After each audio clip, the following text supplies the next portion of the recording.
This is the Bottom Bins Podcast. Oh, yeah!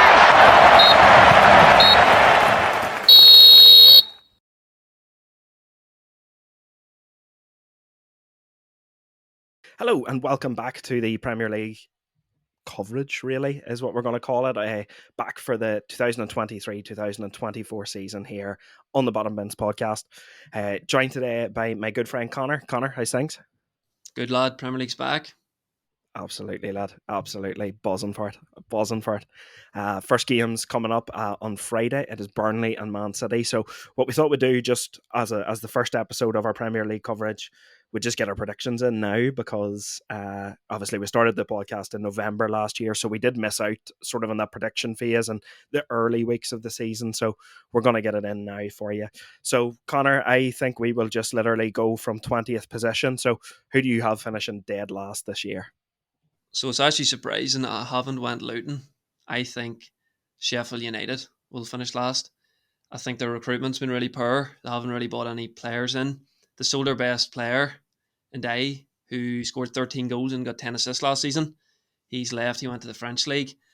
I just don't know where their goals are going to come from. I've seen they're kind of looking at a guy from Middlesbrough who was good last season, but I think they're really going to struggle. And I think they're going to come 20th. Which is surprising because we did give Luton a lot of abuse, but I think they will go down. I am in 100% agreement with you. I have Sheffield United to finish bottom as well. And I know, completely agreed. We did give Luton quite a bit of guff on our transfer episodes, but in saying that, I actually do think this last 2 weeks, really from we did our last transfer episode, I do think Luton have actually improved a bagful. They got Ryan Giles in. He contributed 11 assists in the championship last year. He was absolutely wicked. He makes them better. And just after watching even Luton in pre-season, they actually do play a very expansive brand of football. Completely agreed as well. Selling Ndiaye for Sheffield United is probably the worst thing that could have happened to them this window. And I literally just seen there, literally before we started recording, Sander Berge, their best holding midfielder, has just signed for Burnley. They've just sold to a rival in the Premier League. So yeah, I don't see it being any sort of a good season for Sheffield United. I think they are the dead ringers to finish bottom of the Premier League. The squad's not good enough, and they're going to concede goals. They're not going to score many goals, and for those reasons, yeah, Sheffield United to finish bottom of the pile. So apologies, Blades fans, but it's just not great. So moving it on then to 19th. I have a feeling we're probably going to be agreed on this one as well, Connor. So who do you have in 19th? It's Luton Town. Again, I know they have made a few signings. They kind of, as you said, they bought your boy Giles from, I think he's from Wolves or something. He played in the championship last year on loan. But they're kind of, as we said before in the podcast, they're signing a lot of championship players and not really the top championship players. I think, they have a guy that scored 20 goals last season, a striker, I think Carlton something. And, defensively, as you said, they play good football. But for me, the Premier League's a different standard to the championship. They're a championship team. And I can only see them going down. I think this season, last year, none of the promoted sides went down. This season, I think 2 will definitely go down. Yeah, I am in complete agreement with you again, Connor. I have Luton as well in 19th, and it actually does pain me to put Luton down this far. I've said it on the podcast before. My granda has a real soft spot for Luton, so I always had a soft spot for Luton. But I completely agree with you, Connor. Premier League is just a completely different standard of football, and when you look at their squad 1 to 11, it's not strong enough. I do think it is marginally stronger than Sheffield United, but look, I mean, they could be one of those surprise teams where I know the ground's small, but maybe the noise will be up, the atmosphere will be up, first time for them playing in the Premier League. And, who knows? They might, shock a few teams next year. They do play some really, really lovely football. Whether that translates to the Premier League or not, I'm not sure, because obviously they can't be as expansive in the Premier League because teams will just punish them. So it is they are going to be an interesting case study this year. But I mean, look, realistically, do they survive the drop? I don't think so. So moving it on then, Connor, to 18th. And if we've got the same 3 in a row, I'll be pretty shocked. But who have you got in 18th? I've went with maybe a bit shocking to some people, but I went with Wolves. And it's not even, they lost their manager there a few hours ago. So Gary O'Neill's coming in, Lopetegui's away. But I just think the players have lost. I've seen it, they've lost Neves, Matinho, Connor Cody, Collins, Jimenez, Traore, Costa. And they were struggling to score goals regardless of having them players. So it's up to boys like Cunha to score goals. And I just don't think he's up to the standard. They've got players like Doherty back, who was very poor at Tottenham and then went to Atletico and never got a game. I think they're going to struggle, and I think it reminds me a bit about Leicester. You know, they had the financial fair play trouble. They couldn't make any signings, and then in January it was too late. I think the same thing could happen. I think Wolves would get off to a really bad start. To play Man United first game, I would expect Man United to easily beat them. Again, it might be a bit of a different one because people will be thinking Burnley or someone like that there because they just got promoted. But I think Lopetegui is a top manager, and to lose him, I think that shows they're going in the wrong direction. And losing all them top players, like even Jimenez for 5.5 million going to Fulham, you know, I know he was struggling, but before the injury, he was a top player. So I'm going to go for Wolves. I'm sure you've went somebody different because Wolves is a bit of a weird one, but I think they're going to struggle big time. I actually don't think it's that weird, to be honest with you, lad. Now, I actually have Nottingham Forest in here. Now, when I was doing this list, I was sitting in work there in the off license and was like looking at the Premier League table and going, who's going to match up where? And I didn't even realize that Lopetegui had left. So you literally telling me this is news to me. So I'm now actually thinking about changing my table a wee bit. I had Wolves down before he left, but there was rumours before anyway. But I think they've just lost. Like Neves, I think he was one of their top scorers last year. Midfield, he's a top player. Matinho, even in midfield, was playing most games. Collins at the back, he's sold a Premier League rival. I think they're really going to struggle next year. Yeah, look, I mean, that news you've just delivered is pretty massive, and I really wish. Look, I'll stick with what I have so far. I just think, yeah, I'll stick with what I have so far. But Gary O'Neill coming in, strange one. But anyway, look, I've Forest in at 18th. I don't know. I just have a feeling this year that I think Forest definitely towards the back end of last season improved tenfold. They really, really showed a different dynamic in the team that we probably previously hadn't seen. Guys like Awaniwi really stepped up to the plate, and I'm not saying that they can't do that this year. I just think second season syndrome is going to be a real factor for Forest this year, and I do think they are going to struggle. I think they're over reliance on Morgan Gibbs-White, who contributed to 46% of their goals last season, whether that be scoring himself or assisting. There is an absolute over reliance on him. I think there's an over reliance on Brennan Johnson as well, and like, is that going to be enough to get them through another Premier League season? They had a number of underperforming players last year, none more so than Jesse Lingard. Okay, he's gone now, but I look at the squad and I'm just not convinced on it. Like, they've just signed Matt Turner there. They're still trying to get Dean Henderson in through the door. I don't think their business has been great this summer, to tell you the truth. And like I said, I do think that second season syndrome is really, really gonna hit them this season. So moving on then, Connor, who do you have in 17th? So 17th, I've went for Bournemouth. I know they've got Clivert in, they've got new owners in, but they've lost Lerma in midfield, and I can see them struggling this year. They've a new manager in. So it is going to be one of them ones you just don't know what's going to happen. I think a lot of people are expecting them to go down, but I just expect them to struggle. I thought last year, you know, Solanke really stood up. You know, a lot of Lerma was superb in midfield, and now he's with a Premier League rival as well. He's a huge loss, and I know they've invested, but they haven't really spent much money. And I know Clivert he's a risky player because obviously he's performed well at some clubs and then at others has been very poor. So for me, I think they'll come 17. I think they'll just survive. I think it will be tight down there between Bournemouth and Wolves, but I think they'll just have enough to survive like last season. I actually think that's quite interesting because I actually have Bournemouth a right bit further up the table this year, to be honest. I have gone for Everton in at 17th. I do think they're in for another really difficult season. I think they are one of those teams, one of those 5, 6, 7 teams that are realistically in with a shout to be relegated. And I do mean this.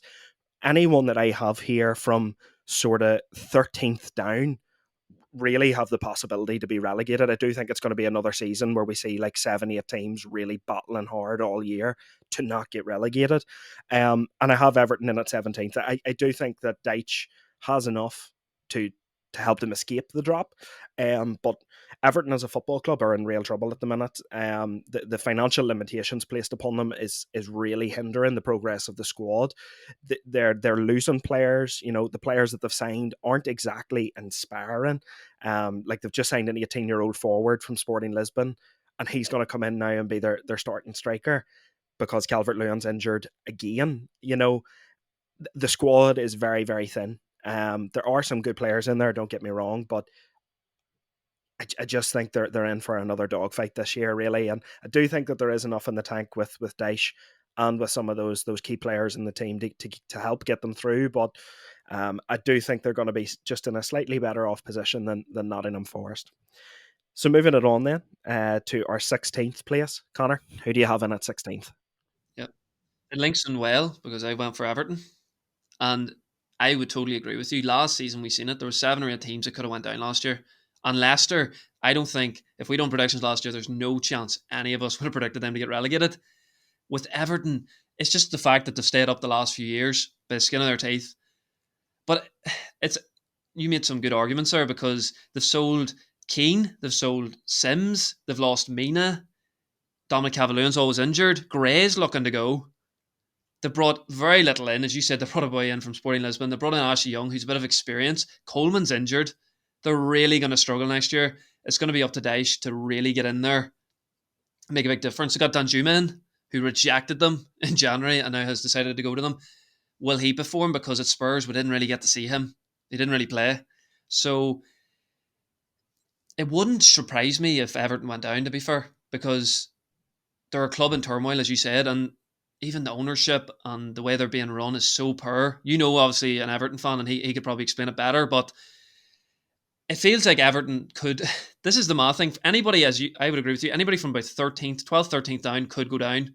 And it's so hard to predict it at the start of the year because Everton could go out and buy another striker, and then you could be like, Jesus, it could be okay. But I think they will survive just because they have a really good manager and he's used to them situations. I know he went down with Burnley, but he kept them in the Premier League for a long time. So I think they will just survive. Yeah, I agree. I do just think experience counts for a lot. And it's like you said there, Connor, like there's not really many managers in the league that have better relegation scrap experiences than Sean Dyche. So that is the reason that I'm tipping Everton to stay up as well. In 16th then, I've gone Wolves. So I have them just a couple of places above where you have them, Connor. Now, bearing in mind that when I did this list, I still thought Lopetegui was the manager. Yeah, again, similar sort of situation to Everton. They are so restrained by financial implications this season. Like, I don't really think they would have wanted to have sold Collins to a Premier League rival, but I think they had to just because of the financial restrictions placed on the squad. I do, however, think there are some good footballers within that squad. I'm looking particularly at the likes of Mateus Nunes. I really, really do rate him. And I know he didn't really get off to the best of starts last year, but towards the back end of last season, he really looked like the same player that he was at Sporting. And I'm fully expecting him to kick on and almost become that Neves type figure in that Wolves squad. And look, it's no secret, you know, the players you listed earlier that left, Neves, Moutinho, like these are leaders. These are proper good footballers that are not in the squad anymore. But I think with the likes of Kilman, the likes of Mateus Nunes, this striker Kalajic that we only got to see for 20 minutes last year, he's back to full fitness and he has scored a couple of goals in pre-season. He's actually looked quite impressive. So can that translate to the Premier League?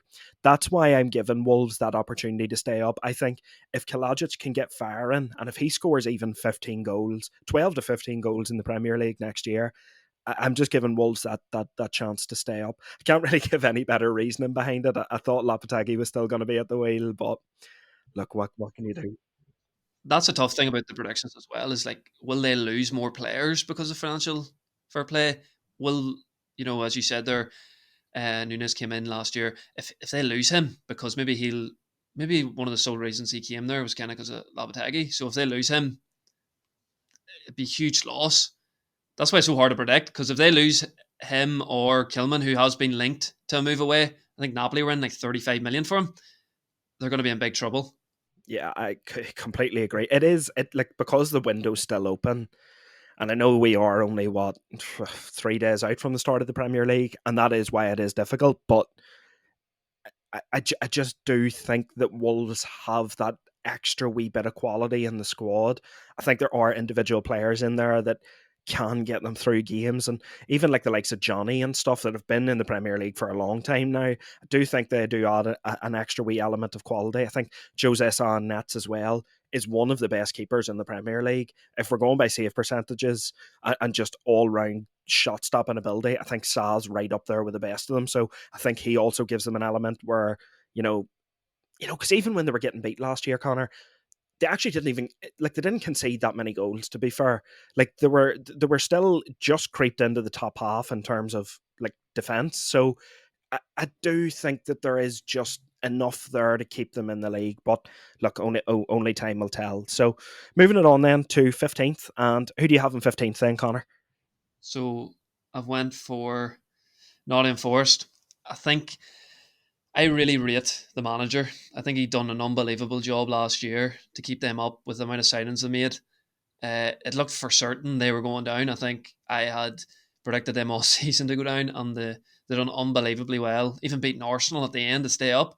They haven't really signed anybody, but the amount of players they have brought in the last transfer window, they didn't really need to sign that many. They brought in Alanga, who I think, I'm not going to lie, I never really rated him at United, but you just don't know. He has potential. He definitely can improve that side. Gibbs White was unbelievable last year, and if he can keep that standard up, I can't see them getting relegated. They kept Brennan Johnson, who was linked to Brentford, 35 million. Keeping him was massive because both of them have contributed so much for that team goals wise. Again, I think another year with that squad, bringing them together, they're going to improve. And the summer, that pre-season, I think will be vital, because last pre-season was a disaster because they were bringing all these guys in really late and they never really got an opportunity and they got off to a terrible start. But as the season went on, they definitely improved. So I think Forest this season they'll definitely stay up, because I think Cooper is a really, really good manager, and I think they have the potential to be, I think, one of the shocks of the season. Like, they could even finish 12th, 13th, because there's so little between the teams. But yeah, I think they can finish 15th. Well, I do agree with a lot of the points you make.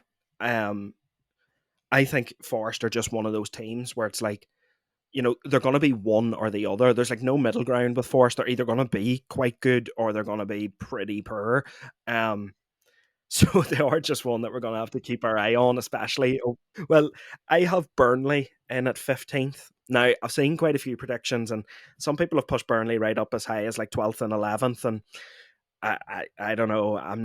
I'm not sticking my neck out there like that, tell you the truth. I mean, first season back in the Prem, and I do rate Company as a manager. I like his ideals. I like the way he has them playing football. They were excellent in the Championship last year. Their squad was really, really good. And they have added on that. Like I said there, they've just acquired Sander Berge, who, in my opinion, shouldn't have been playing in the Championship last year anyway. Should have been playing in the Premier League. I like just some of the attacking talent they have. They have the wee Belgian boy on the right wing, and I can't remember his name for the life of me. But yes, yeah, yes, Benson, like, really, really good player, and I think he's going to be really, really good in the Premier League. But I mean, to say, and any of the teams that I have them below here, like, I can't realistically sit here and say that I think that Burnley are a better team than anybody here that I've placed above them. Like, the team that I have literally just placed above them, who you will hear in a second, like, their squad even is much better than Burnley's, and I just can't justify placing them above anybody else here in this list. But look, I do think they're going to survive, and I think that, you know, when all's said and done, I do think that they will survive over the likes of, Sheffield United, Luton, Forest, Wolves. I do think, and Everton as well. Sorry, like, I do think that they do have the quality in the squad to get them through, and should should survive comfortably enough in the Premier League this year. What about yourself then, Connor? Moving it on then to 14th. So this is where we're getting to sort of crunch places here. What? So again, I went for Burnley. Again, like yourself, the walk the championship, it was basically done by about March.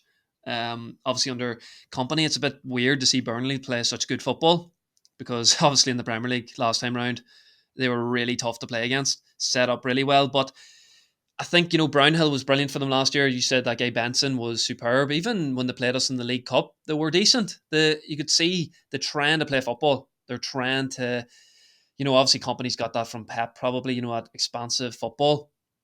I think they've lost your boy Tella. He was on loan from Southampton last year, and he was one of their best players.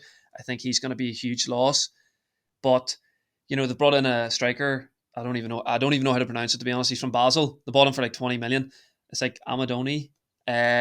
So they needed that because they lost Barnes. He's with a Norwich or something. So I don't know. I think I would agree with you. I think a lot of people could have egg in their face, including myself, for pushing them so high up the league because they could.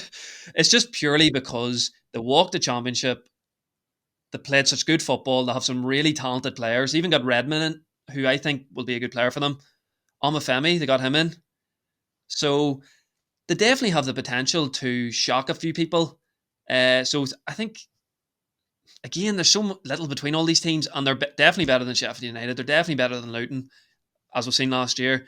So I think Burnley could be a surprise package next year. But then everybody's saying that. So Well, look, I mean, I think everybody's saying it because it's like you said, Connor, like they did walk the championship last year. Like they didn't really face stiff competition, and like if somebody come onto this podcast or come into our comments and try to argue that Sheffield or Luton were like a better side than Burnley, like it's just false information. Like it's just incorrect. Burnley are a decent side that play a decent football. So for 14th, I've gone for West Ham. And the reason I have West Ham so low is just West Ham got a new technical director a new director of football. And I believe he came from Bayer Leverkusen. Now, there's talk already that David Moyes is going to lose his job. Like, the season hasn't even started, and we're talking about possibly the first managerial sacking in the Premier League. And a lot of it is coming down to the fact that their relationship apparently is so tense and so hostile. Moyes wants to move back to a transfer policy of signing players from the Premier League. Obviously, this guy from Bayer Leverkusen, who have a wonderful scouting network, wants to come in and attract foreign players and young foreign players. So it seems as though the manager and the director of football are completely misaligned on that front. No signings so far, but I do still think the squad is strong even without Declan Rice. And I think that the fee that they got for Declan Rice is fantastic.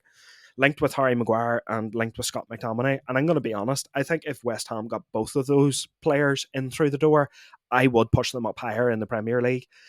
I think Scott McTominay would be excellent. I think Harry Maguire would be excellent at West Ham. I think even though they lose Rice, they almost regain that with Maguire and McTominay. And look, by all means, I am not saying that neither of those players are on the same quality level as Declan Rice, but in terms of leadership, mentality, physicality, the ability to stand up in big moments, I do believe that those two players could deliver that for West Ham. So look, for the minute, I'm placing them at 14th. I do think they're going to have a wee bit of a hangover from winning the Conference League last year. But if they do make good signings in the next few weeks, especially Maguire, especially McTominay, I could change my mind and I could push them maybe as high as 10th. What about yourself then, Connor? Moving it on, 13th. So I'm going to go with Crystal Palace. So they brought in Lerma. They've lost Saha, which is a huge loss. You got I think he was involved in like 10 or 11 of their goals last year, but he's just such a huge leader for them. And I know Owen's not here, but he loves him.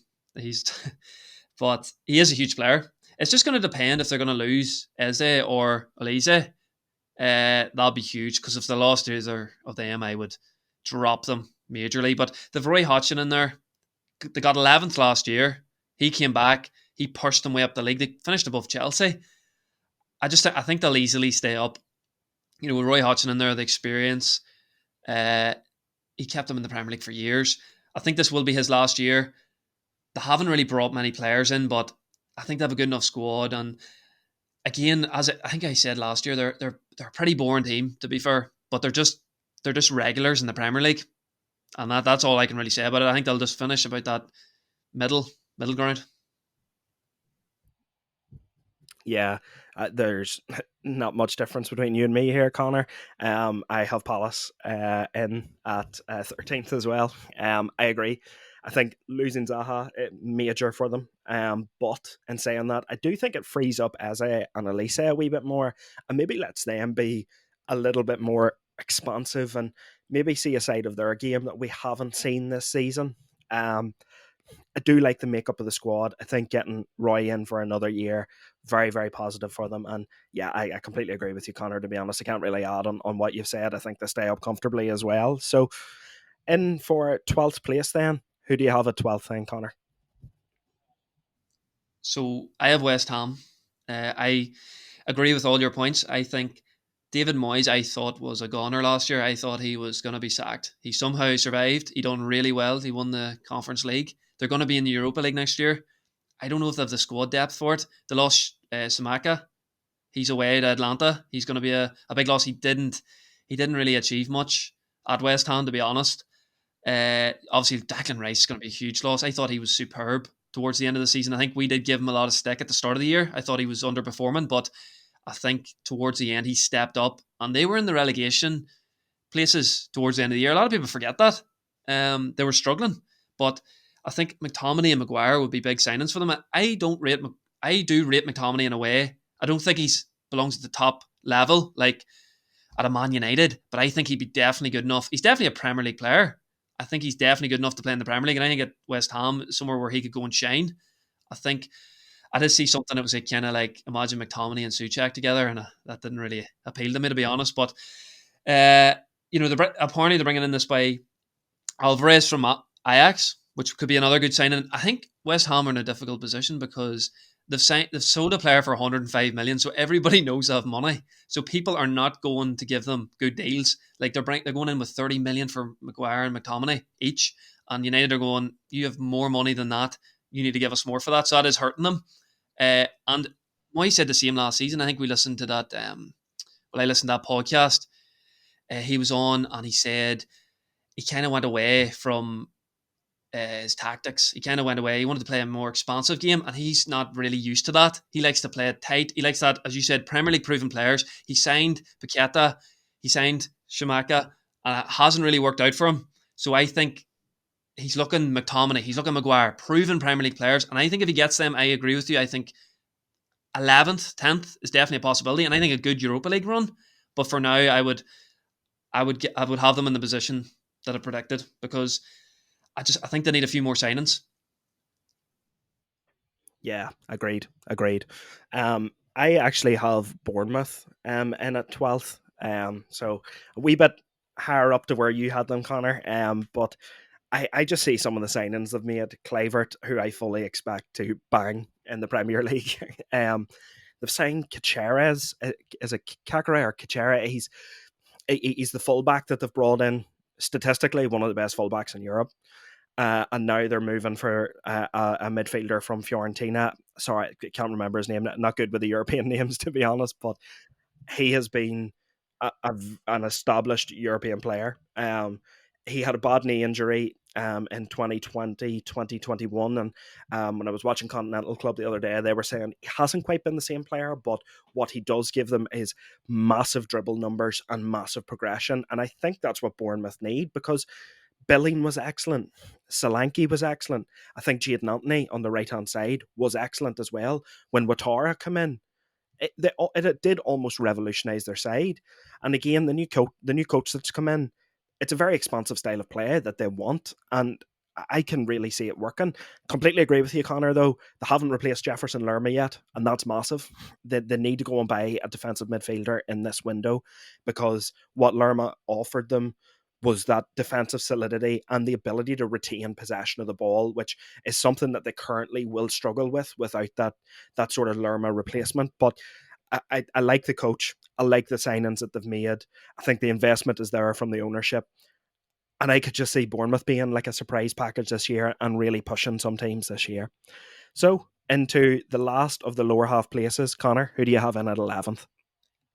So in 11th, I have Fulham. I think again, it's so hard to predict them because Mitrovic is being linked to Saudi. Willian, who just signed about 10 days ago, is being linked to Saudi. If they lose them two players, they're in trouble. I think obviously keeping the manager was a huge plus. There was talk Silva was going to go to Saudi as well. They brought in Bassi, who played for Rangers. He struggled at Ajax, but I think that is a needed centre back. I thought they done well in centre back, but they had aging centre backs, so they need a younger player in there. Jimenez, good signing. 5.5 million is basically a steal for me because I know he underperformed, but the potential's definitely there. Good hold up, good in the air. Just a good player. They lost Solomon to Spurs, which is another huge loss, but they performed so well last year. And again, I think 11th is just about where they're going to be because I think they're just a standard above them other teams that we've mentioned. I just think they have, if Mitrovic stays, they could even finish 10th, 9th, 10th. I could see it, but I'm just going, they have a good manager who actually under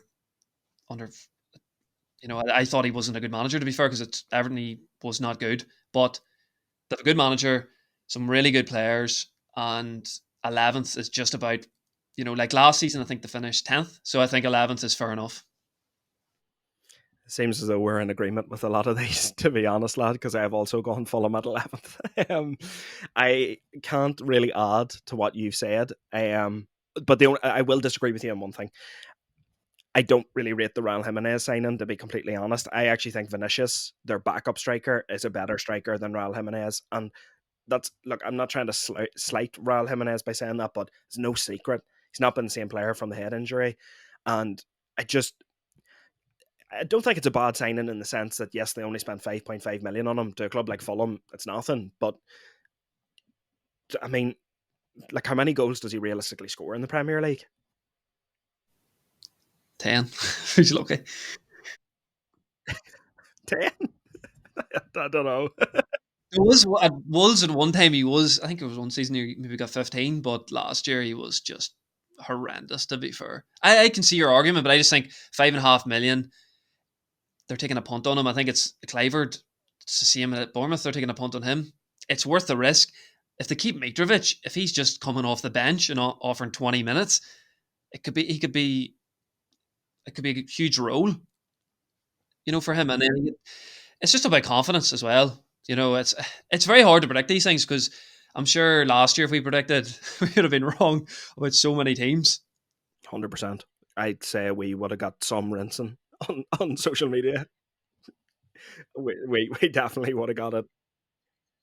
Oh, more than likely, lad. More than likely. But yeah, I follow him at 11th as well. And I can't really add to what you said, lad, because I completely agree with everything you said. So 10th then, moving up into the top half of the table. Who do you have at 10th, Connor? So in 10th, I have Brentford. I think I actually would have went higher for Brentford if they had Tony, but I think he's just a huge miss. I bet you have the same, don't you? You have Brentford in 10th. Yeah. Yeah. There's a few that's where they came about last year too. They've got Collins in, who I think will improve them. I think Tony's obviously a huge miss. If a new goalkeeper in, obviously Raya, I think he's away to Arsenal. He went today. He's away to Arsenal, so he'll be a huge miss. But again, they've a top manager, and they play some great football, and they're really good to watch and really exciting. And another year in the Premier League is going to do them no harm. And I think 10th place at least. I think with Tony back in December, January time, be like a new signing for them as well. So if they can start well, they can kick on. I know European football, like a lot of these teams we're talking about around them, which could be a huge positive for them. I think it's massive that in the Premier League, we're looking at teams from like 12th up that are really good teams. Like, I think it does add that element of real like competitiveness to the Premier League because, like, you look at the likes of Brentford, like they took massive scalps last year.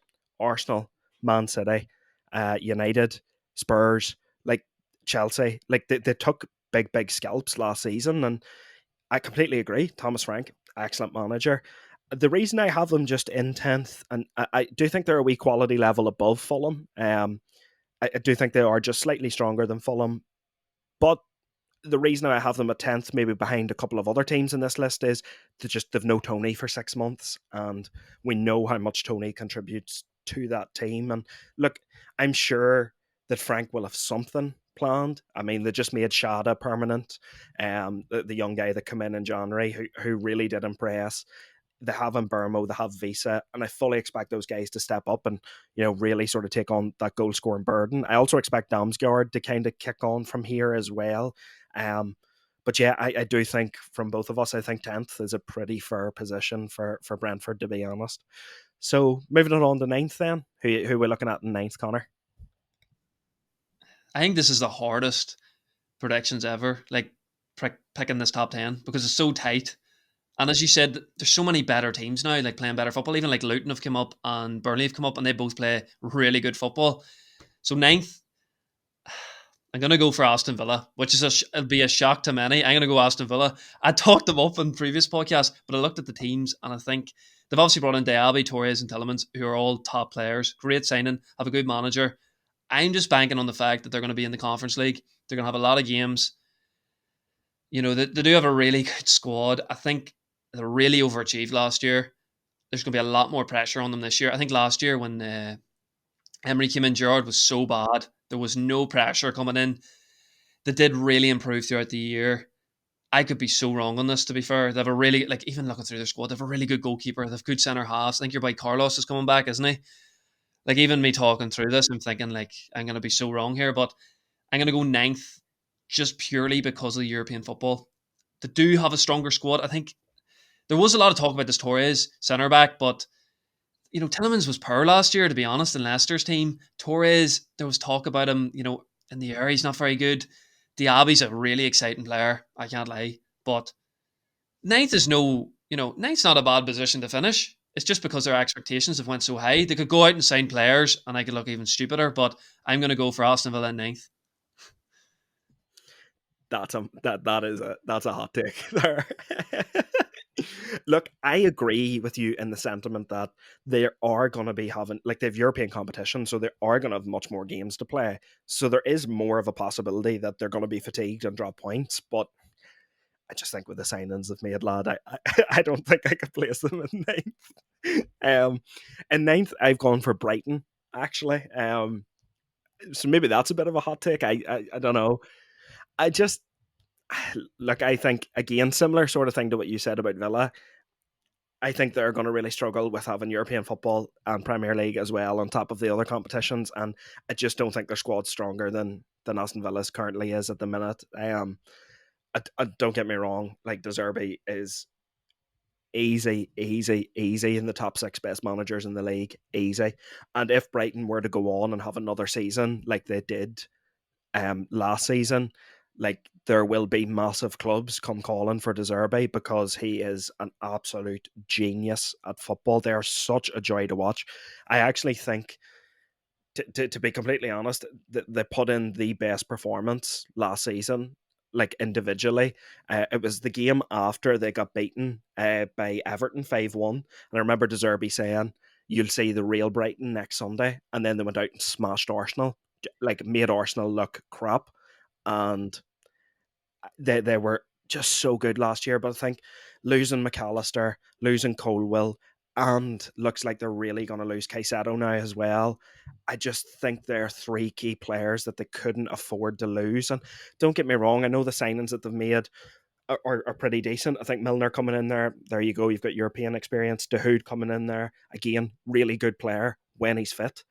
João Pedro, unproven in the Premier League. We don't know what João Pedro is going to be like as a focal point. So it's interesting. And then I think the sign for Bruggen, the goalkeeper, I fully expect him to come in and start. I think he is a really, really talented goalkeeper. But I just, with the other teams that I've placed above them, I just don't know if Brighton are going to finish above them. And I know that might be a wee bit mad to say, but I do just think with the European competition and the loss in key members of the squad, I do think they are going to have a wee bit of a dip this season. So moving it on to 8th then, Connor, who do you have in 8th?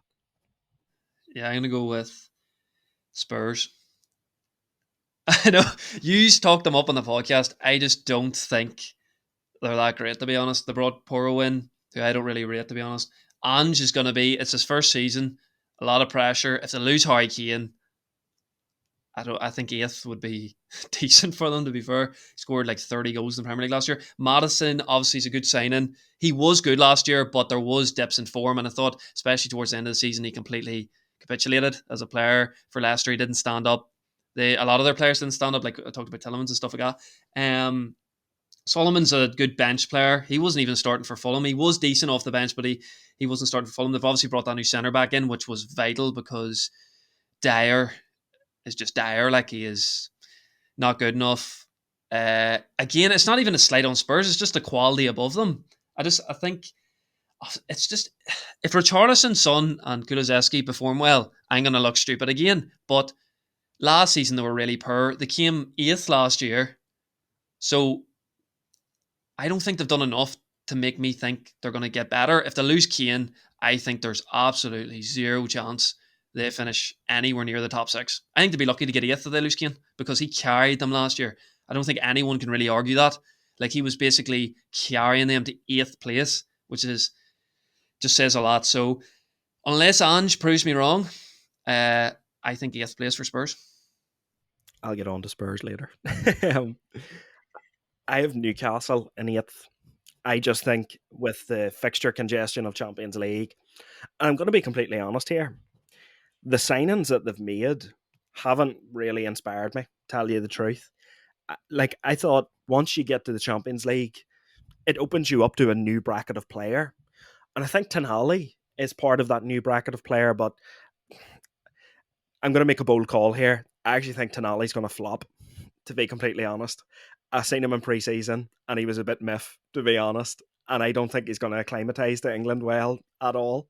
Um, so that's going to be my hot take for this. We're making some bold statements here. Like, we're making some bold statements. We're going to look so bad. But see if Tonali ends up being the best DM in the league, I'll just look like a dick. But sure, I just don't think he's going to acclimatise. I don't think he wanted to even go to Newcastle in the first place. And like, you've got somebody in there through the door that genuinely doesn't look like he wants to be there. They've signed Harvey Barnes, who on his day is a decent player, but I mean, is he Champions League level? I don't think so. They've signed Livramento. He hasn't played football in 12 months. Like, really? Like, these signings, lad, like, these signings just feel like Eddie Howe signings. It's almost as if Eddie Howe's back in charge of Bournemouth and he's like signing players for Bournemouth without realising that, no, actually, you're managing a Champions League squad now. And I'm just wondering, and I know they have been hindered by FFP to a certain extent, but I just wonder, is the ownership and the manager, like, are they really aligned? Like, at what point? And look, I'm really, really not trying to slight Eddie Howe here by saying this, but like, at what point do the ownership and the management, like, what point do they look at it and go, yeah, we really kind of need to take the next step here? And I just don't think this summer they've taken the next step. And I do think that the teams that I have placed above them are just better sides, to be completely honest. And I do think Newcastle's going to get found out a wee bit this year. But I don't know. It's a big hot take. But yeah, my biggest one is that Tonali's going to be poo-poo. And Well, the thing about it is, if Newcastle are that bad next season, Eddie Howe's definitely get sacked. He'll probably be sacked by Christmas. If they don't perform in the Champions League and they are struggling in the league, there's no way he's going to be there in around Christmas time. no, I agreed, lad. So moving it on to seventh, then to the Conference League place. Well, no, I actually don't know how it works. But I don't know how it's working this year, lad, because apparently now the team that finishes fifth in the Premier League could end up getting Champions League football. So I wonder, does that mean? Yeah, then it'll probably just count eighth. I think it depends on who wins the League Cup and the FA Cup as well, because I think they just bounce down to it if you want, like, because then Europa League and then they lose a spot. But so yeah, so seventh, I went for Brighton. Brilliant last season, as you said, under De Zerbi. Like, I even remember they played against City, and they were brilliant to watch. You know, even Pep Guardiola said they're like the most exciting team in Europe. They're so, they're so good. They play such good football. You know, even like they lost Undav there, they let him go on loan. Like, that just shows the caliber of players that they have. Ferguson, I think, could be in for a big year. Pedro, I think, is a great signing. I think Newcastle were after him last summer. They've just, I know, again, Premier League. I think he played for Watford in the Premier League for half a season, but he hasn't proven it, and he probably will play that centre forward position. So he is going to be under a lot of pressure. I like the new goalkeeper, as you said, and I think he will improve the side. They've let Sanchez go to Chelsea. They've actually done really well to get 25 million for him. I know he's young, but there was somebody that had fallen out with the manager. Milner, I think, will be a good signing. De Hood is a weird one because, as you said, he's really injury prone. On his day, top player, but just injuries. McAllister's a big miss. Who else did they lose? They're going to lose. They lost Caldwell, as you said, and I think he's a really, really good centre back. And if they lose Casado, that's going to be huge as well. But I think they have the caliber of player, and I think they have one of the best managers in the Premier League. And as you said, I think I don't think he'll be the manager there next season, because I think he will do another really good job. I think they'll be really difficult to beat in the Europa League.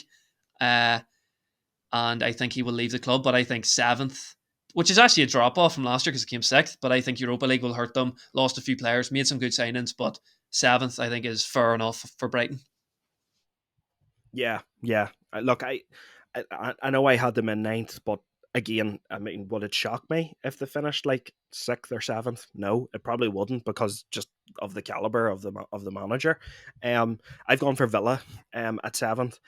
I understand what you're saying about the signings. Yes, Tielemans was not great last year, but like, I do fully think that Tielemans will get back to it when he's playing in such a good side like Aston Villa, and for a manager like Emery. I really do think that we're going to see like the Tielemans of old again. Pau Torres, again, yes, I understand. Maybe not as great under a high ball, but like, I mean, you wouldn't say Lisandro Martinez is great under a high ball, but I think you can fit these pieces in a team. Like, I've no doubt in my mind that Emery hasn't already got a plan worked out as to how he's going to fit the likes of Pau Torres into his team. I mean, the one thing he definitely gives them is the ability to play out from the back and progress the ball further up the pitch, and that's what they're looking to do. And I think the signing of Diaby is crazy. If anything, I think it just shows the pull of the Premier League. Like, they're playing Conference League football this year, like, and they managed to get Diaby, one of Europe's hottest rated prospects, and I'm really, really excited to see him in the Premier League because he is an absolute baller, and I'm really, really psyched to see him.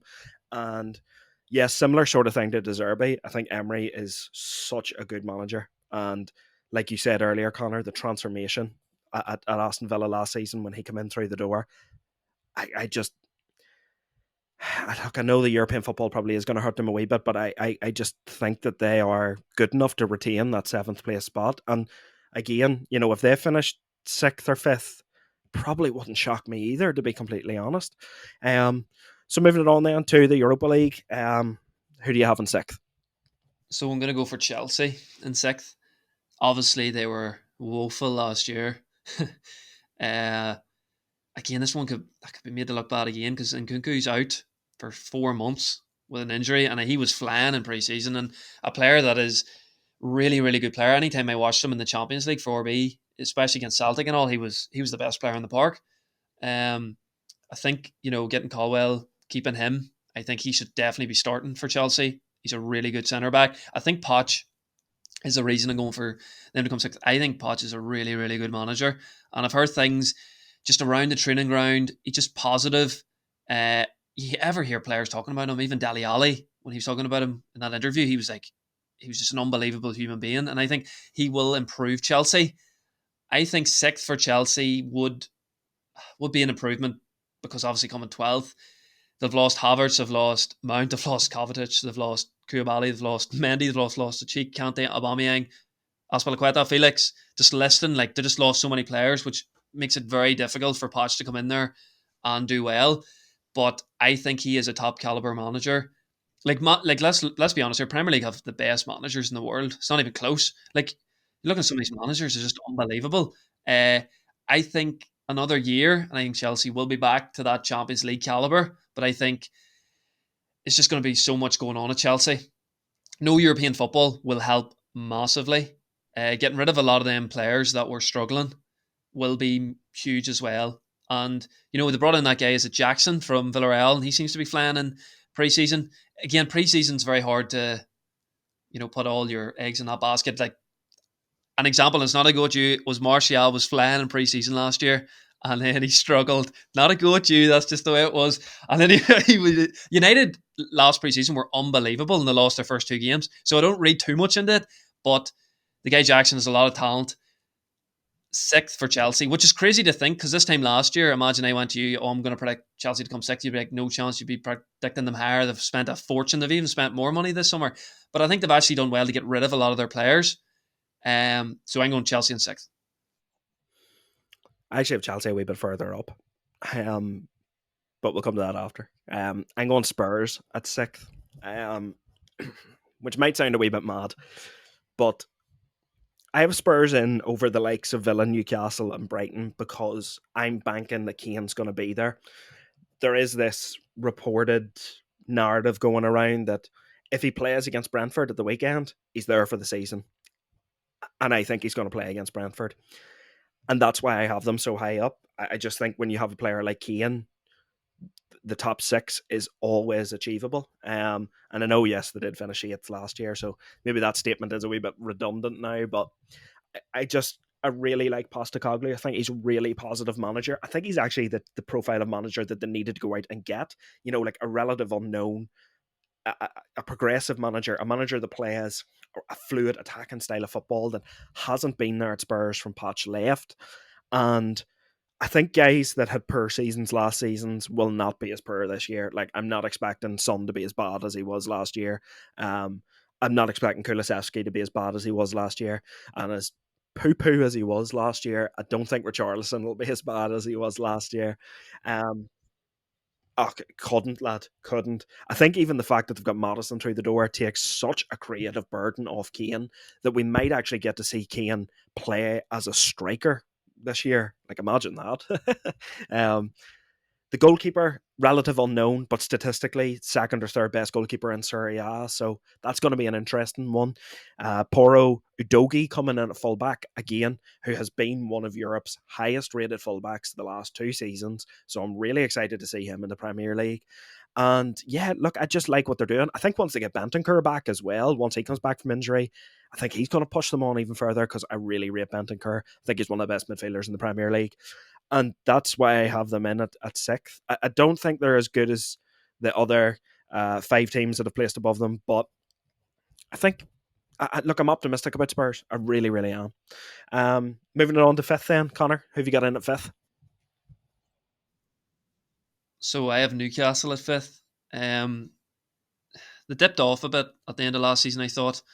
Their squad got a bit stretched. I thought Tonali's a good player to bring in. He's going to be under huge pressure. A lot of people are going off that video where he's raging kind of about the gym's not as good. I think his girlfriend was like, "Oh, the gym's better," and he's like, "No, it's not." But I think he is a good player, and I think he could really improve the Spurs squad. He'll improve the players around him, especially Bruno Guimaraes. He can get further forward. Barnes again is a very dodgy one because he's not consistent enough for me. They brought in that boy from Chelsea, Livramento, is it? Yeah, he's been out for a year injured. He has so much talent. He was at Southampton, he was playing well, got injured. They've lost St. Maximin. He's going to be a big miss. I just think the Champions League will make it difficult for them. But the thing about Newcastle was last season, and we said it a lot, they played so well in so many games, but they dropped so many stupid points. Brighton were the same. So if they could just get over the line in a lot of these games, if Wilson can stay fit and Isak, I think they will be difficult to beat, but I just think that the pressure this season is going to be so much different to last year because there was no real pressure on them. They definitely overachieved getting fourth. At the end, they nearly lost it to Liverpool. So I think fifth is respectable enough. As I would agree with you as well, I think Eddie Howe if he gets fifth, I think he'll be sacked because it's a step back. He's lifted them so high. If he goes fifth, they'll want a more established manager, they'll probably go for a European manager, I think, at the end of the season if they do not get Champions League football. But I think fifth for Newcastle, it's respectable, but it is a step back. I think fifth would actually be a very good finish for Newcastle this year. I think sometimes, in these processes, I think you are going to see periods of like, sometimes maybe you have to take a step back to go forward, if you know what I mean. And, maybe the unexpectedness of them getting back into the Champions League has placed a lot of expectation on Newcastle when really, I think if we were to remove ourselves from the situation, take a step back and look at their squad overall, I just don't think their squad's good enough to be within the top 5 in the Premier League. And maybe that's a bit naive of me saying that, but I like Wilson, I like Isak, really like Bruno Guimaraes. But I just think that the signings that they brought in, I just don't think that. Not like Gordon. Don't know about that one, lad. But in fifth, I've gone for Chelsea. I've Chelsea just above Spurs. Poch, I completely agree with you, Connor. What a manager. And I actually think his experience at PSG has made him a better manager, because maybe he looks at it now and he knows, okay, this is what to do with superstars and this is what not to do with superstars. And I think when you watched Poch's Spurs, they were right up there with Liverpool in terms of those like pressing numbers and runs and sprints per game. Then you looked at PSG, where he had 3 lazy shites up front in Neymar, Mbappe, and Messi, who were realistically not going to put the hard yards in. And of course, he wasn't going to get the best out of that team, because the style of football he plays demands high energy. And that's what I've seen from Chelsea in pre-season. High energy. And I'm so glad you brought up Nicholas Jackson, Connor. Again, I do agree, pre-season it can be hard to judge players off, and don't say something too soon, but I have really, really been impressed with him. And I'll tell you who else I've been impressed with as well: Mudryk. I think the two of them are starting to form a partnership that could be quite dangerous this season in the Premier League. I think they're just going to miss out on the Champions League. I still think they're the youngest squad in the Premier League this year. But I think that's what Poch will want: a nice young squad to work with and instill his values into. And I think if Chelsea finish fifth this season, I think it's a really, really good first season for Poch, to be completely honest. I wouldn't be too panicky about trying to get into the Champions League at his first ask. But definitely, I think if they manage to get as high as the top 5, that would be a good season for Mauricio Pochettino. And moving it on then, fourth, Connor, we're into the top 4, into the Champions League places. What are you thinking? I'm going to get so much abuse for this from my co-host. I'm going to go with Man United. Boo. Boo. Yeah. If Warren was here, he'd like lose his head, I think, at that. But I like the signings. We've brought in a striker. He's injured, which doesn't help. So he's going to be out for the first few weeks. Mount, I'm just trusting the manager there, because I think we both agree we don't rate Mount that highly. And then we've brought in a goalkeeper, which I think was huge. I think Onana is going to be one of the best goalkeepers in the Premier League next season. I think the way he plays is going to improve us as a squad. I think Amrabat will be a huge player as well. We're going to have Champions League football next year and the Premier League. Again, a lot can change in the next few weeks if we go make signings. If we get rid of McTominay, Maguire, Fred, Van de Beek, and we get money and we spend it in the right places, I think we will do well. But where's the goals going to come from? Last season, we couldn't score enough goals. Let's be honest. We kept a lot of clean sheets. De Gea had a good season, and at the back we're really, really good. But that is where is the goals going to come from? Because we're going to depend again on Marcus Rashford. Anthony's going to have to step up. Sancho's going to have to step up. Garnacho's going to have to play well. I think Garnacho has all the talent in the world, but we're going to put a lot of pressure on him too.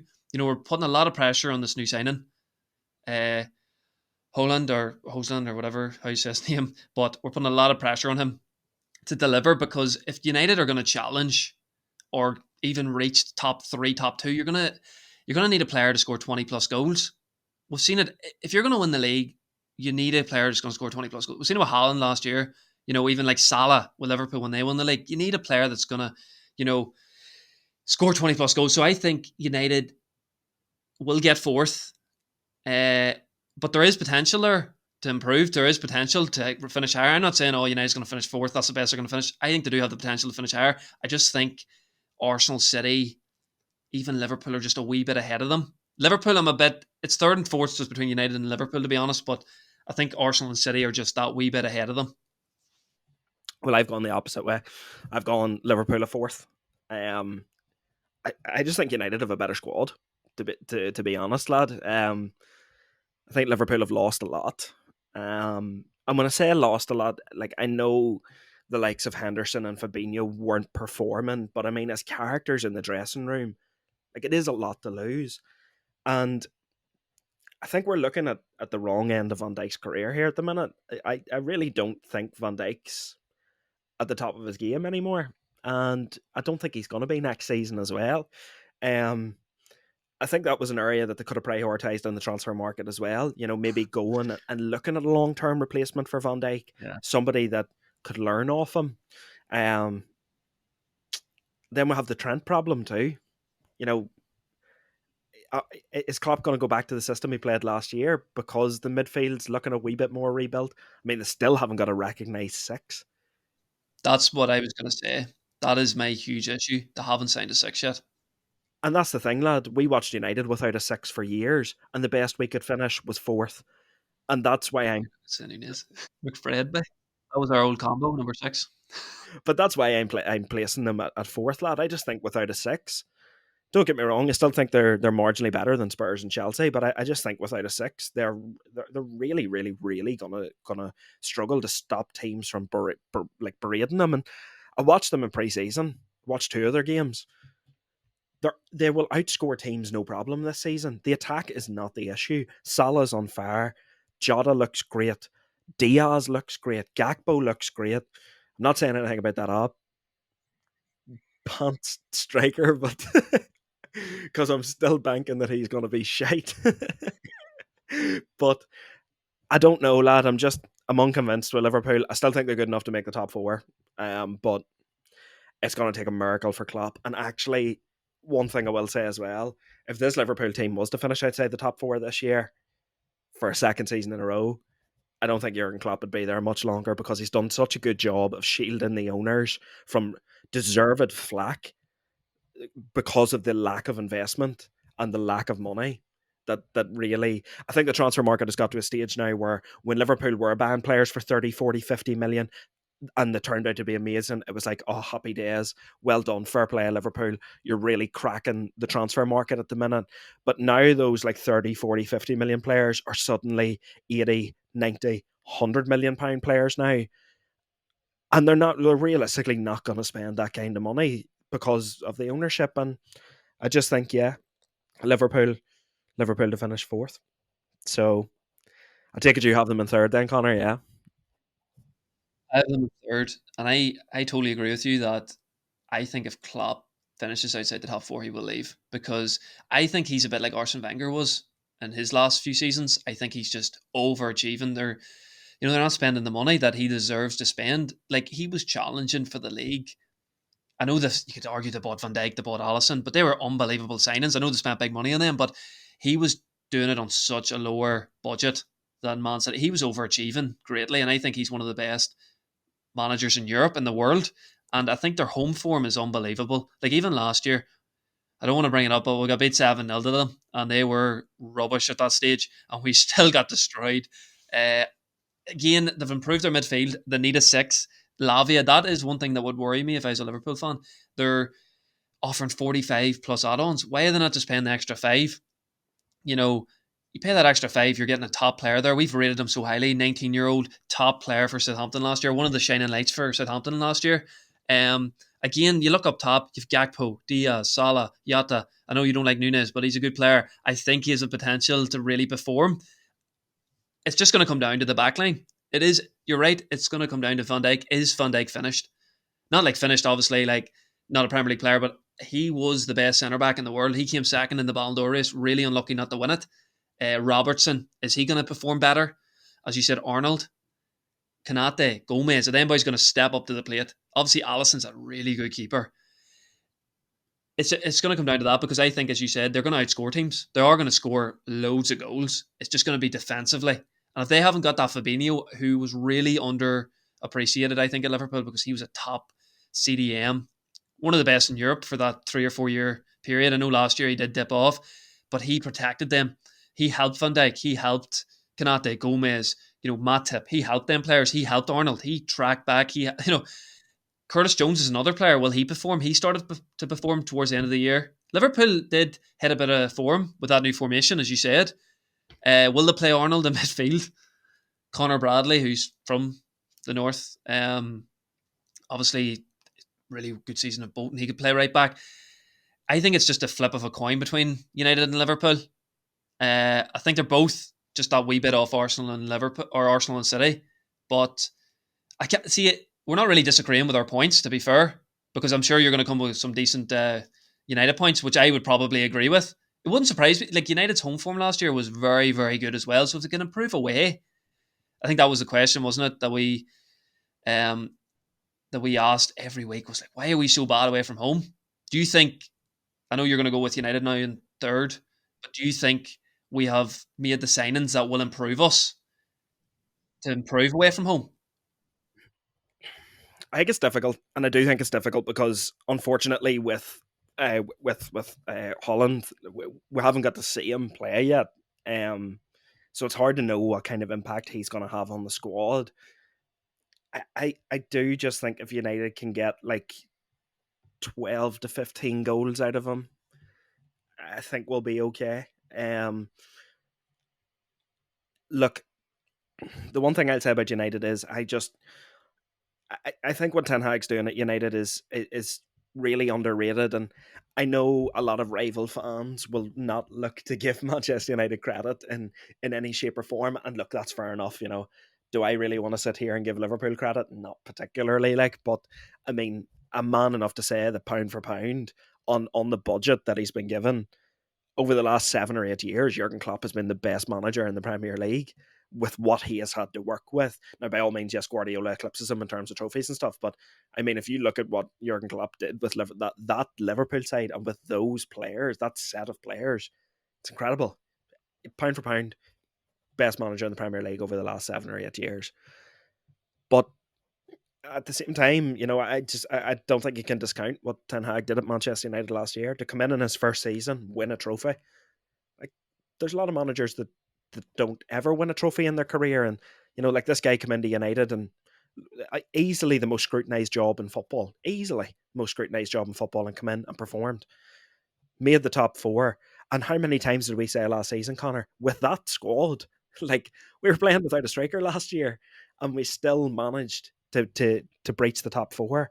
I think, yeah, the jury's still out in Mount. I can't say I've been overly impressed with him in pre-season. Look, I like the energy he brings in midfield. I think on the ball he definitely needs to improve because Needs to improve his finishing as well. exactly, lad, exactly. Because he is the type of midfielder that's going to get in like those third man runs into the box, and I think he is going to get chances this year. If he can improve the finishing, yeah, I think, even if you got sort of like 7, 8, maybe 9 league goals from Mount this year, I think that would be a really good return. And just on Onana, I know he got lobbed at the weekend for the first time, but not his fault at all. Shite pass from Dallo, and honestly, just that's one point I'd love to make. I really want to see Wan-Bissaka start on Monday night, not Dallo. I'm really getting fed up with Dallo, to be honest, lad, because I'm looking at Dallo in some games and I'm like, holy God, he's so good. And then in other games I watch him and I'm like, you're useless, like genuinely useless. So I'm not convinced with Dallo this season, to be honest. I kind of wish United didn't tie him down to a contract and just got rid of him and look to sign a better fullback. Look, I completely agree, Connor. I still think United have holes in the squad that need to be plugged. Looks like we're going to get Amrabat through the door. If Maguire goes too, they're saying that this Todibo from Nice is going to come in through the door as well. I think he would be an excellent signing, to be honest, as a long-term replacement for Varane. I do just think United's a bit stronger than Liverpool at the minute, and I do just see United finishing just above them. But when I say just above them, lad, I mean there's maybe only the difference of about 3-4 points here between them. Like, it's not a lot. But moving on then to the top two. So what way are you placing it, Connor? Are you going mad, or are you sticking with are City going to do 4 in a row is basically what I'm asking you. th- I was gonna go for Arsenal. I think I said it in the previous podcast, but City, they've just done it again. They've got Walker, they've kept him. I thought he was going to Bayern. That's a big player to keep. They're going to keep Bernardo Silva. They're bringing in Vardiol, who's another top centre back. They're obviously lost Gundogan. They've brought in Kovacic from Chelsea, another, like, I think under the radar signing. I think he's going to be good for City. So I'm going to go with Arsenal in second place. I think Rice is obviously a really good signing. I think Timber, I've seen a bit of the Community Shield game. I thought he was really impressive. He played like left back. He can play left back, right back, centre back, play anywhere. CDM, he can play anywhere. I was really impressed with him. For me, Jesus is going to be a big miss at the start of the year. I don't think Havertz is good enough to play up top. I just don't know why they bought him, to be honest. I don't think he's good enough technically. I don't think he has the hold up play. He hasn't got the pace. I don't know what he brings to the team. I think City are just that little bit too strong again. I think they just got that squad depth. And with Arsenal, everybody's just predicting them to come second, obviously, because of them last season. But if I was to pick a team that might underperform, I think Arsenal in that top four would be my number one, because I think they could struggle, especially without Jesus. And I think Xhaka's a big miss too. And they need everybody to stay fit, because again, they have improved in some positions, but in others they are a bit, lower than City, especially. I think Trossard needs to perform. I think he might start up top first game. Again, hopefully we get a good title race. I hope there's 3 or 4 teams involved, to be honest. But I just think City are just too strong. I've gone bold. I'm going Arsenal to win the league, lad. Um, Even the Community Shield, and I know it's still only a friendly game, but I just thought the way City did look a bit dejected after it, and Arsenal were obviously doing their celebrations and all, and I was just watching it thinking to myself, that might give them a wee mental edge going into the start of the season, and I think finally getting over that hump of beating Manchester City is actually going to do Arsenal the world of good. And look, lad, all week I've been flip-flopping on this, really, really have, but I think with the players that Man City have lost this season, Mahrez in particular, Gundogan in particular, I I really don't know, Connor. I, I just think there's key members of that team and that dressing room that have left now. And look, they've just won a treble. Realistically, are the players going to have that same level of motivation to go and win the league again? Nobody has ever won 4 in a row, and I think there's a reason for that. I think 4 in a row is really, really, really difficult to do. And look, if anybody can do it, it is Man City, no doubt about that. But I just tip Arsenal. I love the signings. Rice, what an addition. Timber, completely agree with you, lad. That versatility he offers, he is so, so good. So, so good. And I am ripping that we'll never see him in a Man United shirt. But yeah, Havertz, bit miffed on, yeah. But look, there's time in this window as well for Arsenal to do something else. And it wouldn't shock me if a striker comes in through the door, to be completely honest. Now, what striker that is, I don't know. But I'm just tipping Arsenal. I just think 4 in a row, never been done before. I don't think it's ever going to be done. And with the way Arsenal played last season, I don't think they're going to crumble again.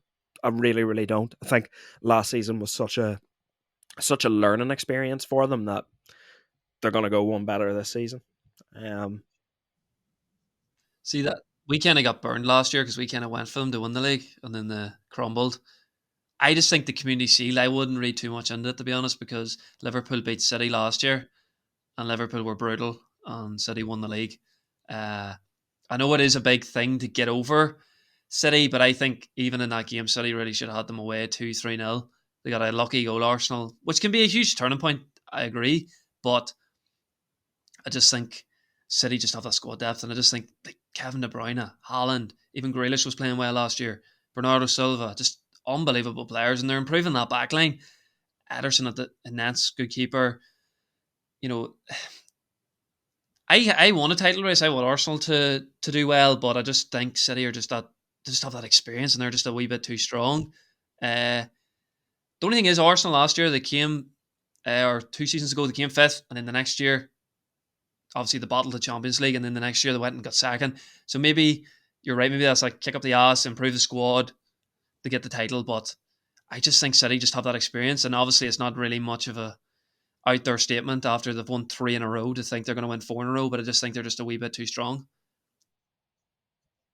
Well, just quickly before we wrap it up, Connor, the only thing I would say about about City is I think there's like a myth that goes around in football, and I think we've been privy to it last year as well, sometimes on the podcast. But like, I think there is this myth that City have this like massive squad, but like they don't. Like, there's always youngsters on their bench, and there has been for like the last 2 years. Like the thing about City was they had like a group of like 15 players, but within those 15 players, multiple players can play in multiple positions, and that's why it always seemed like they were just covered. But I think when you take Gundogan out and you take Mahrez out, two very, very important cogs that could play in a multitude of positions, I just think it's really, really going to hurt them. I don't think Foden has really stepped up to the plate, probably from he got injured last year. I think he's been really, really off the boil. De Bruyne is always guaranteed to get injured at some stage during the season. I think he's actually injured for the opening first few games. And like, let's say they lost Haaland, because Haaland's an injury-prone player too. Let's say they lost Haaland for an extended period of the time. Yes, okay, fair enough, if Alvarez to come in, but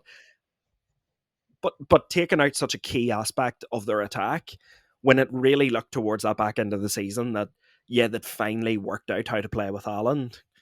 How does losing players like that affect them this time around? You know, and I do just think that after you win a treble, I do think there's going to be a few players in that dressing room that kind of think to themselves, "Yeah, well, I've sort of done it all at Man City now. There's not really much more I can do," and that's why I was shocked they kept a hold of Walker. Really thought he was just looking to get out and try something different. But fair play to them for keeping hold of him. Um, Massive. That was huge.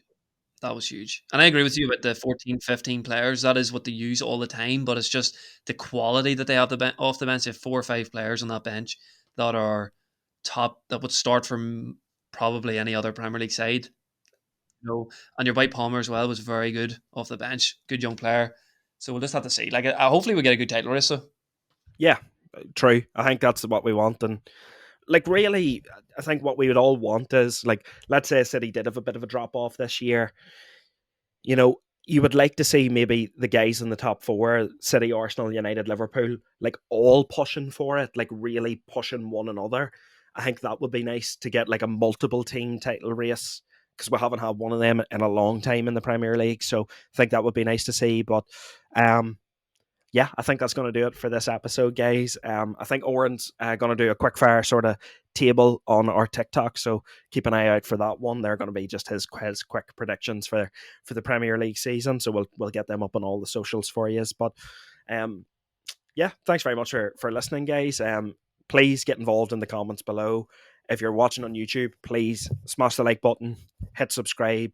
We're really trying to breach that 100 subscribers at the minute, guys, so please subscribe if you are new to watching our content. You can follow us on Twitter, Instagram, and TikTok. It is at bottombinspod on all of those platforms. So no excuses, guys. Get on us, get following us. Plenty of good content up there. And as always, keep it bottom bins. keep it bottom bins.